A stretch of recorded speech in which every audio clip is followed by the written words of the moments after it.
வாசல் வரைக்கும் நல்லா தானே வந்தேன், திடீர்னு ஏன் இப்படி ஆச்சு? ஹை பீஸா. ஐயா ஏய், இது என்னப்பா தெருநாய் தேங்காய் திங்கிற மாதிரி திங்குது? அம்மா சூப்பரா இருக்கு. அம்மாவா? ஏய் பாப்பா, அந்த பாப்பா உங்க பொண்ணா? ஆமா. நீங்களே வயசு பொண்ணாதான் இருக்கீங்க, உங்களுக்கு வயசுக்கு வந்த ஒரு பொண்ணா? How is possible? ஒருவேளை கல்யாணத்துக்கு முன்னாடி ஏதோ ஏய் நீ ஓவரா போயிட்டு இருக்க. அப்படியே பேமெண்ட்டையும் ரேட்டிங் கொடுத்தீங்கன்னா வீட்டுக்கே போயிடுவேன். பேமெண்ட் பாப்பா தானே கொடுக்கணும்.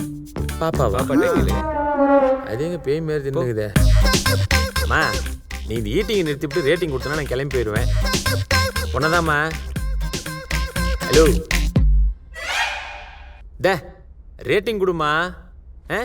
என்ன முறைகிற ரேட்டிங் கொடு. ஐயா தின்னு.